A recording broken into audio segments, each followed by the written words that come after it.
요셉이 시종하는 자들 앞에서 그 정을 억제하지 못하여 소리질러 모든 사람을 자기에게서 물러가라 하고 그 형제들에게 자기를 알리니 그때 그와 함께한 다른 사람이 없었더라.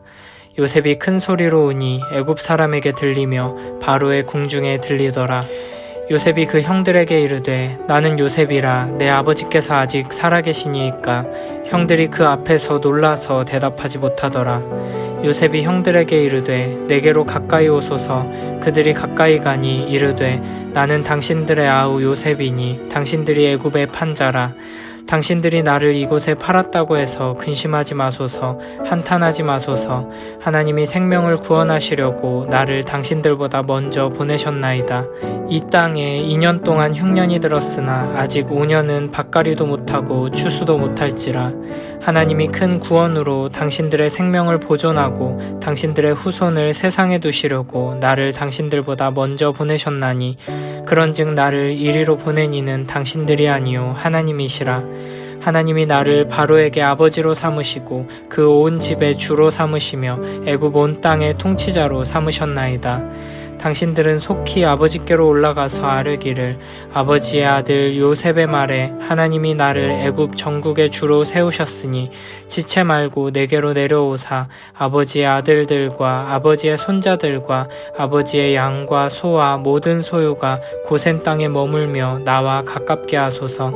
흉년이 아직 5해가 있으니 내가 거기서 아버지를 봉양하리이다. 아버지와 아버지의 가족과 아버지께 속한 모든 사람에게 부족함이 없도록 하겠나이다 하더라고 전하소서. 당신들의 눈과 내 아우 베냐민의 눈이 보는 바 당신들에게 이 말을 하는 것은 내 입이라. 당신들은 내가 애굽에서 누리는 영화와 당신들이 본 모든 것을 다 내 아버지께 아뢰고 속히 모시고 내려오소서 하며 자기 아우 베냐민의 목을 안고 우니 베냐민도 요셉의 목을 안고 우니라. 요셉이 또 형들과 입맞추며 안고 우니 형들이 그제서야 요셉과 말하니라. 앞서 44장에서 요셉은 형들을 마지막으로 시험했고 함정에 빠진 베냐민을 구하기 위해 모든 형들이 요셉 앞에 다시 엎드렸습니다. 그리고 유다는 동생 베냐민과 다른 형제들을 구하기 위해 자신의 목숨까지도 기꺼이 내놓았습니다. 유다의 감동적인 연설 속에서 요셉은 아버지가 자신과 베냐민을 얼마나 편애했는지 분명히 알게 되었고 그러한 아버지로 인해 형제들이 받은 상처가 얼마나 컸을지도 생각하게 되었을 것입니다. 그러나 하나님께서는 야곱의 가족을 회복시키기 위해 요셉의 형들을 여기까지 인도하셨습니다. 그 모든 죄를 하나님 앞에 시인하며 회개하게 하시고 형제를 위해 자신을 내어주는 사랑으로 일어서게 하셨습니다. 이제 오늘 본문 창세기 45장에서는 성경에서 가장 극적인 장면이 펼쳐집니다. 요셉은 더 이상 감정을 억제하지 못하고 소리질러 모든 사람을 자기에게서 물러가게 합니다. 그리고 형제들에게 자신의 정체를 밝힙니다. 2절에서는 요셉이 큰 소리로 우니 애굽 사람에게 들리며 바로의 궁중에 들렸다고 합니다. 이는 요셉의 집이 바로의 궁중 가까이에 있어 요셉이 우는 소리가 들렸다는 의미일 수도 있고 요셉이 가나안에서 온 히브리 사람들을 만나 크게 울었다는 소문이 퍼졌다는 의미일 수도 있습니다.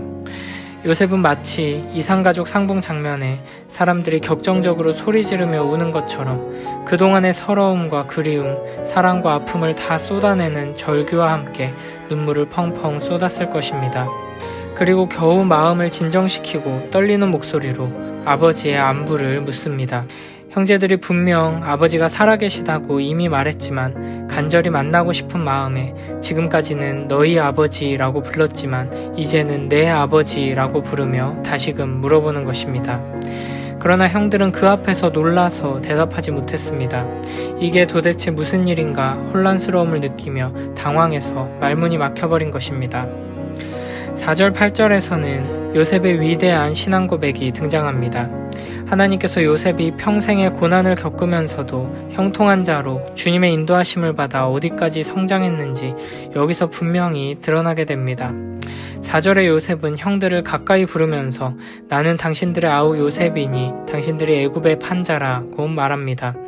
이는 형들의 죄책감을 자극하며 정죄하기 위해 하는 말이 아니라 형들과 요셉 자신만 알고 있는 비밀을 이야기하며 자신이 요셉임을 확인시켜주는 것입니다. 그리고 5절에서 이렇게 말합니다. 당신들이 나를 이곳에 팔았다고 해서 근심하지 마소서, 한탄하지 마소서. 하나님이 생명을 구원하시려고 나를 당신들보다 먼저 보내셨나이다. 형들은 자신들이 죽이려고 구덩이에 던져 넣었다가 애굽의 노예로 팔아버렸던 어린 동생이 죽었을지 모른다고 생각했고 살았어도 비참하고 끔찍한 인생을 살고 있을 것이라 생각했던 요셉이 자기들에게 양식을 나누어 주었던 애굽의 총리라는 사실에 너무나 놀라며 동시에 두려웠을 것입니다. 그들은 하나님께서 자신들의 죄를 요셉을 통해 직접 벌하시기 위해 이렇게 하셨구나 라고 생각했을 것입니다. 그러나 요셉은 형들에게 근심하고 한탄하지 말라고 합니다.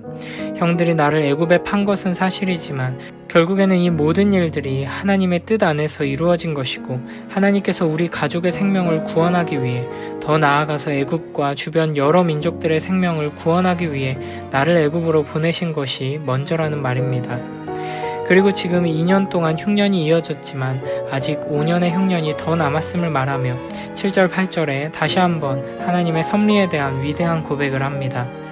하나님이 큰 구원으로 당신들의 생명을 보존하고 당신들의 후손을 세상에 두시려고 나를 당신들보다 먼저 보내셨나니 그런즉 나를 이리로 보낸 이는 당신들이 아니요 하나님이시라. 하나님이 나를 바로에게 아버지로 삼으시고 그 온 집의 주로 삼으시며 애굽 온 땅의 통치자로 삼으셨나이다. 여기서 우리는 하나님께서 요셉을 애굽으로 보내신 이유가 무엇인지 분명하게 알게 됩니다. 하나님께서 요셉에게 왕이 되는 꿈을 주시고 왕이 되게 하셨는데 이 왕은 세상 왕들처럼 압제하고 억누르고 홀로 모든 것을 다 누리는 왕이 아니라 하나님의 통치를 실현하는 왕, 양식을 나눠주는 왕, 생명을 보존하고 하나님의 약속 안에 남은 자들을 이 세상에 두기 위해 섬기는 왕이었습니다. 우리는 하나님께서 우리에게도 요셉에게 주셨던 바로 그 꿈, 왕이 되는 꿈을 주시고 그 꿈을 이루도록 인도하신다는 것을 기억해야 합니다. 참된 왕이신 예수 그리스도를 따라 이 세상 속에서 왕이 되어 기근 속에 죽어가는 이 세상에게 생명의 양식을 나눠주며 이 세상 가운데 여호와 하나님의 통치를 실현하는 왕으로 우리를 부르십니다. 그러므로 우리는 항상 이 꿈을 중심에 간직한 채 살아가야 합니다. 하나님께서 우리를 구원하시고 자녀 삼아주시고 인도하시며 복주시는 이유는 바로 왕이 되어 생명을 구하도록 하기 위함입니다. 중요한 것은 왕이 되는 것 자체가 아닙니다. 어떤 자리에 어떤 모습으로 있건 왕으로서 생명을 구원하는 사명을 잘 감당하느냐, 하나님께서 우리를 부르신 그 목적에 합당한 자로 사느냐가 중요한 것입니다. 하나님께서 나를 무엇을 위해 연단하시고 세우시는지를 항상 기억하며 세상 속에서 세상의 왕이 되라고 우리를 유혹하는 세상의 소리, 내면의 소리에 흔들리지 않고 하나님 나라의 왕으로 하나님께서 우리를 세상에 보내신 목적에 합당한 삶을 살아가는 우리 모두가 되길 바랍니다. 8절에서 요셉은 하나님이 나를 바로에게 아버지로 삼으시고 그 온 집의 주로 삼으시며 애굽 온 땅의 통치자로 삼으셨나이다 라고 말합니다. 그런데 바로의 아버지라는 표현이 조금 이상하게 들립니다. 바로가 요셉을 애굽 온 집의 주로 삼고 온 땅의 통치자로 삼은 것은 맞지만 애굽 땅에서는 여전히 바로가 신과 같은 존재이고 요셉은 바로가 마음이 변하면 언제든지 쫓겨날 수 있는 신하에 불과합니다. 바로와 애굽의 모든 신하들이 요셉의 지혜와 능력을 존중하고 있다는 것과 바로를 제외하고 요셉 위에 아무도 없다는 것을 고려해도 바로의 아버지라는 표현은 과도해 보입니다. 그러나 하나님이 나를 바로에게 아버지로 삼으시고 라는 말은 하나님께서 요셉을 통해 애굽 땅에 그리고 이 세상에 어떤 일을 행하고 계시는지를 분명하게 드러내는 말입니다. 그리고 예수 그리스도의 몸된 교회인 우리가 이 세상 속에서 어떤 정체성으로 서야 하는지를 이 말씀을 통해 우리는 확인할 수 있습니다. 세상의 눈으로 보면 요셉은 가장 높은 자리에 있지만 어쨌든 바로의 신하에 불과한 존재입니다. 그러나 영적인 눈으로 바라본다면 눈에 보이지 않는 진정한 실제 가운데 일어나는 일들을 보자면 하나님께서 요셉을 통해 애굽과 온 나라들을 다스리시며 복주시고 계십니다. 그런 점에서 바로 또한 요셉을 통해 하나님의 통치를 받고 있고 요셉을 통해 하나님의 축복을 받고 있는 상황입니다. 이를 요셉은 내가 바로의 아버지와 같은 역할을 하도록 하나님께서 나를 세우셨다 고백하는 것입니다. 하나님께서는 우리를 이 세상 속에서 이런 존재로 부르십니다.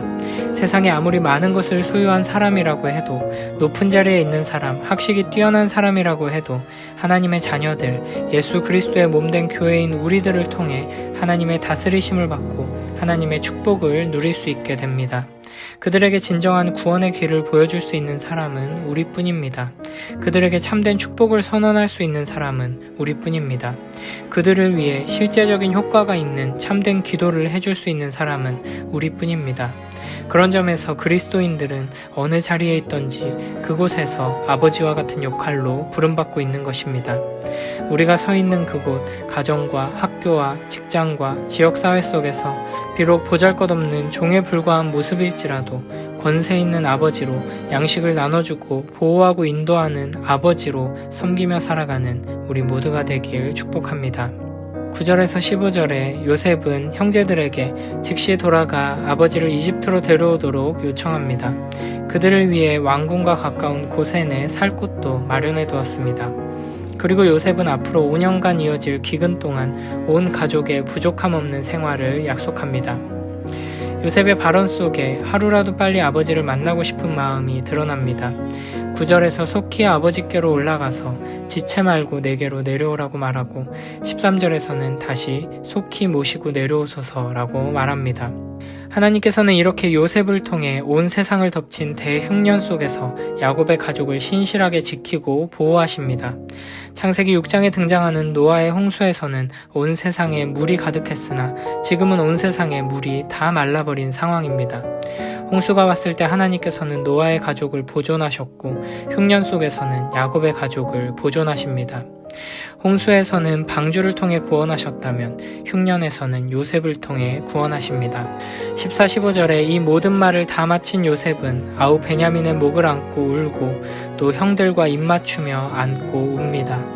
그리고 마지막에 형들이 그제서야 요셉과 말하니라 라고 합니다. 이는 바로 앞 3절에 요셉이 큰 소리로 울며 자신의 정체를 드러내는 모습을 보고 놀라서 대답하지 못하다가 이제야 요셉과 말하게 되었다는 의미일 뿐 아니라 질투와 분노로 인해 깨어졌던 형제들의 관계가 하나님의 섭리 안에서 온전히 회복되었음을 보여주는 말이기도 합니다. 요셉 이야기가 시작되었던 37장 4절을 보면 그의 형들이 아버지가 형들보다 그를 더 사랑함을 보고 그를 미워하여 그에게 편안하게 말할 수 없었더라 라고 말합니다. 말하는 게 불편했다는 말이 아니라 샬롬이라고 인사조차 할 수 없는 사이였다는 것입니다. 마주치기만 해도 분노가 솟아올라 가장 기본적인 인사조차도 할 수 없는 사이, 끔찍하게 멀던 형제들이 이제는 서로 꼭 끌어안고 울며 입맞추며 인사하고 있습니다. 이런 놀라운 회복은 형제들의 회개가 있었기 때문이고 요셉의 섭리신앙이 있었기 때문입니다. 요셉은 도저히 이해할 수 없는 끔찍한 고난을 겪었지만 이 모든 일들을 통해 하나님께서 하나님의 선하신 뜻을 온전히 이루셨다는 위대한 섭리의 신앙을 고백했습니다. 그리고 이 신앙이 요셉으로 하여금 형들을 용서하도록 했습니다.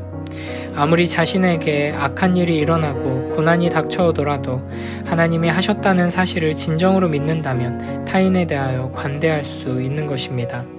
우리는 삶 속에서 좋은 일도 겪고 나쁜 일도 겪게 됩니다. 그 중에 좋은 일만 하나님께서 주시는 것이 아닙니다.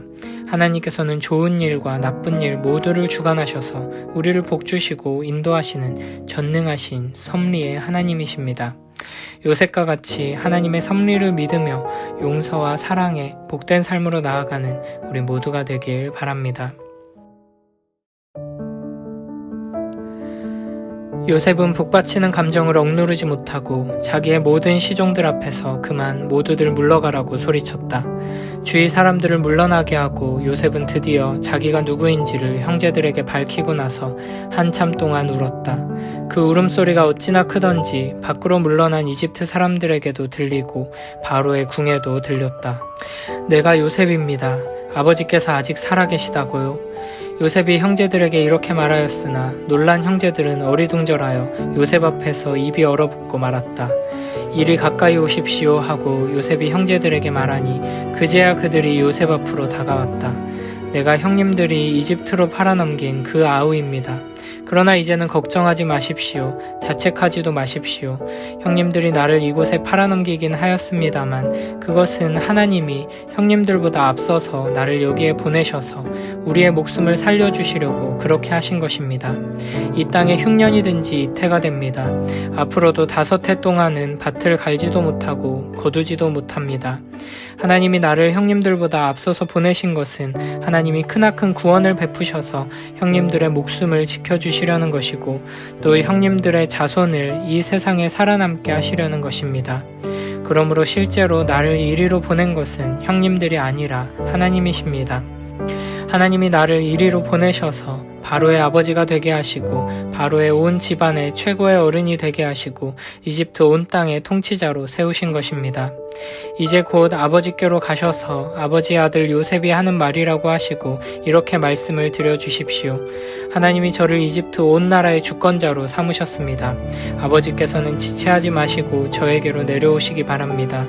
아버지께서는 고센 지역에 사시면서 저와 가까이 계실 수 있습니다. 아버지께서는 아버지의 여러 아들과 손자를 거느리시고 양과 소와 모든 재산을 가지고 오시기 바랍니다. 흉년이 아직 5해나 더 계속됩니다. 제가 여기에서 아버지를 모시겠습니다. 아버지와 아버지의 집과 아버지께 딸린 모든 식구가 아쉬운 것이 없도록 해드리겠습니다. 하고 여쭈십시오. 지금 형님들에게 말을 하고 있는 것이 이 요셉임을 형님들이 직접 보고 계시고 나의 아우 베냐민도 자기의 눈으로 보고 있습니다. 형님들은 내가 이집트에서 누리고 있는 이 영화와 형님들이 보신 모든 것을 아버지께 다 말씀드리고 빨리 모시고 내려오십시오. 요셉이 자기 아우 베냐민의 목을 얼싸안고 오니 베냐민도 울면서 요셉의 목에 매달렸다. 요셉이 형들과도 하나하나 다 입을 맞추고 부둥켜 안고 울었다. 그제야 요셉의 형들이 요셉과 말을 주고받았다.